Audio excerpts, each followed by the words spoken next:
Assalamualaikum warahmatullahi wabarakatuh. Perkenalkan, di sini kami sebagai mahasiswa keperawatan. Di sini saya Angelika Firustin yang berperan sebagai perawat. Di sini saya Desilia Sidongliwu berperan sebagai keluarga. Di sini kami akan melakukan role play konseling kepada keluarga untuk memenuhi salah satu tugas dari keperawatan keluarga 2. Baik, silahkan menyaksikan. Selamat pagi Ibu, bagaimana kabarnya? Baik Mbak. Baik Ibu, terima kasih. Perkenalkan, di sini saya perawat Angelika Firustin yang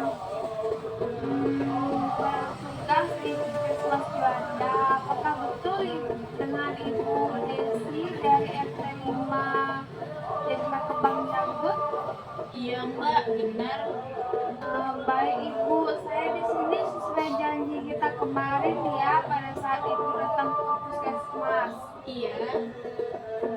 Jadi saya di sini akan melakukan kunjungan dan konseling terkait masalah infeksi kulit yang dialami anak-anak Ibu. Nanti waktunya kurang lebih 30 menit saja ya Bu.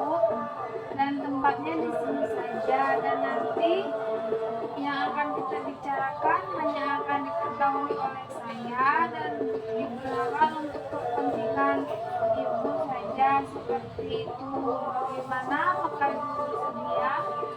Oh iya Mbak, bersedia. Saya tuh juga udah pusing, anak-anak saya tuh gatal-gatal padahal udah dikasih salep sama obat dibeli di apotek. Baik Ibu, sebelum kita mulai, apakah ada yang ditanyakan terlebih dahulu? Tidak ada. Baik, jika tidak ada, kita mulai saja ya. Sebelumnya kan Ibu harus saya harus melengkapi data terlebih dahulu. Ibu mungkin bisa menyebutkan terlebih dahulu kebiasaan makan atau kebiasaan yang lainnya yang mungkin jadi penyebab gatal-gatal yang Ibu curigai jadi salah satu faktor. Lalu mungkin kegiatan anak Ibu sehari-hari. Oh gini Mbak, kan saya punya 2 anak. Yang pertama itu perempuan, umurnya 20 tahun. Terus yang kedua itu umurnya 9 tahun, laki-laki. Jadi untuk anak yang pertama ini dia itu udah gatal-gatalnya udah dari 2 bulan yang lalu sih Mbak. Terus itu gatal-gatalnya itu seperti berair gitu Mbak, bernanah juga. Terus tuh gatalnya itu di malam hari aja. Terus itu untuk anak yang kedua ini kan kalau pagi dia memang mandi di rumah. Terus itu diantar sekolah sama ayahnya. Lalu pas siang pulang sekolah itu tiba-tiba sampai di rumah kakinya udah penuh dengan lumpur, udah basah, mungkin main di parit sama teman-temannya. Terus pulang siang mandi bersih-bersih, terus istirahat tidur. Terus bangun tidur, sorenya main sama teman-temannya ke sungai. Pulang-pulang udah basah kuyup, nggak tahu entah main di sungai atau main di parit cari ikan sama teman-temannya. Terus pulang sore makan kesukaannya Ibu Mbak, kepiting, udang. Terus kalau malamnya itu baru mulai gatal-gatal lagi, merah-merah badannya. Jadi selain makan udang dan kepiting, apakah ada makanan lain yang biasanya jadi penyebab timbul gatal-gatal pada anak Ibu? Biasanya itu sehabis makan mie, telur, sama ciki-cikian itu gatal-gatalnya timbul Mbak. Baik Bu, apakah Ibu sudah mencoba untuk melarang anak Ibu mandi di sungai dan makan makanan seperti kepiting, udang, mie, dan telur? Sudah Bu, tapi kadang tuh saya nggak tega buat melarang anak saya mandi ke sungai ikut teman-temannya, kan kasihan kalau teman-temannya main terus dia diam aja di rumah. Baik Bu, tadi saya sudah mencatat apa yang Ibu sebutkan. Berarti makanan yang disukai anak Ibu yang kedua itu udang dan kepiting ya? Iya Mbak, anaknya suka sekali. Nah, di sini saya mau bertanya kepada Ibu terkait makna kebersihan dan makanan bagi Ibu. Maksudnya gimana ya Mbak? Jadi menurut Ibu arti makanan dan kebersihan itu apa? Kalau makanan itu ya kebutuhan sehari-hari Mbak. Terus kalau kebersihan, kondisi di mana tubuh itu tidak kotor. Menurut Ibu, kebiasaan anak Ibu yang suka mandi di sungai dan makan kepiting dan udang itu menurut Ibu apakah harus dirubah? Ya perlu sih Mbak. Mungkin juga kan karena di sungai ya kita nggak tahu airnya itu bersih atau kotor, atau mungkin bisa jadi kena tercemar limbah-limbah dari pabrik-pabrik di sekitar desa. Dan kalau makanan ya mungkin di-stopkan aja dulu ya Mbak, untuk udang sama kepitingnya. Kira-kira ada lagi yang perlu dirubah? Mungkin dilarang untuk pergi mandi ke sungai, dan porsi makan udangnya sama kepiting atau telur atau minyak itu saya kurangi dulu buat anak saya.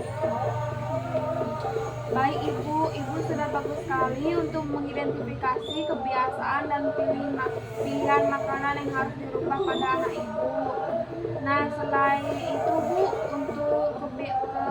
untuk pengobatan seperti itu penggunaan krim dan salep harus sesuai dengan anjuran dokter Bu, dan juga beberapa faktor yaitu alergi sama udang atau kepiting, mie dan telur, dan tidak cocok dengan keadaan kandungan pada air.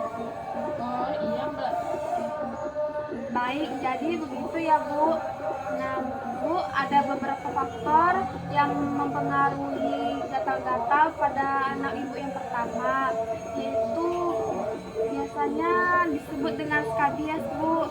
Nah, cara penularannya itu biasanya dari kontak kulit dengan biasanya yang penderita skabies juga, terus menggunakan pakaian atau kain-kain yang lain dari penderita skabies yang lain.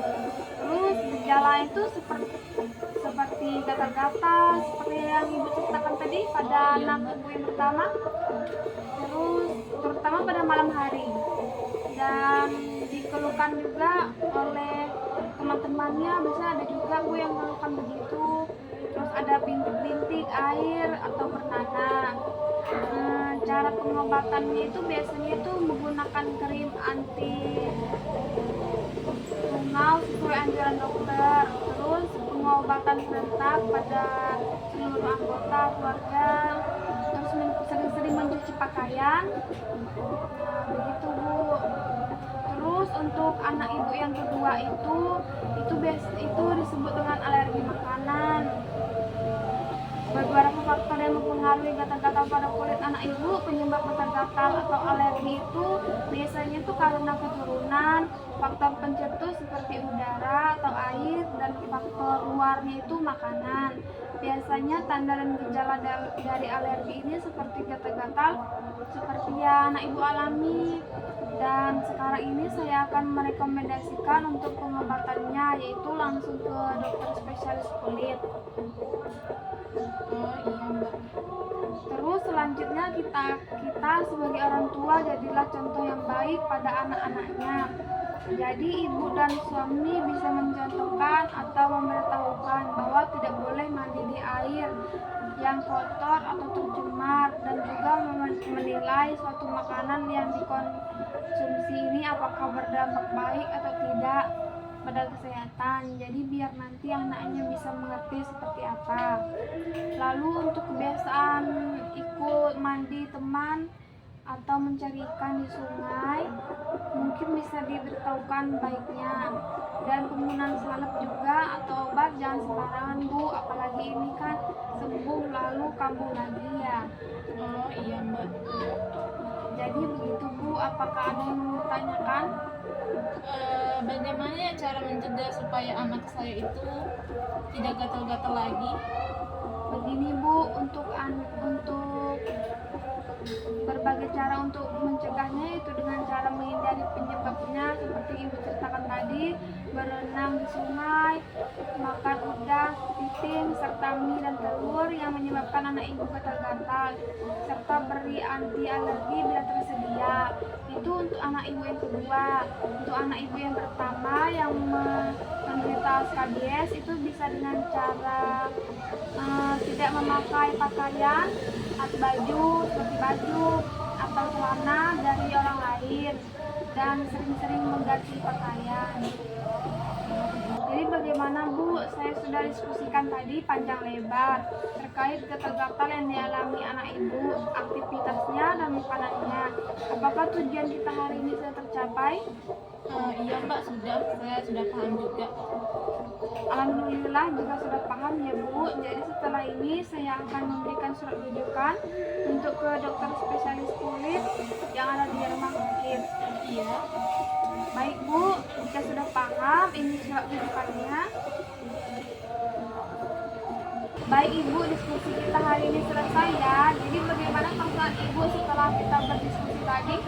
Ya, saya sudah paham Mbak. Terima kasih sekali ya Mbak, tadi sudah menjelaskan panjang lebar dan memberitahukan pengobatan serta pencegahannya seperti apa, dan juga Mbak sudah merekomendasikan untuk saya ke konsultasi ke dokter spesialis kulit. Baik, terima kasih kembali Bu. Ya, diskusi kita ini sudah selesai dan lancar. Saya mohon pamit terlebih dahulu ya Bu. Iya, terima kasih.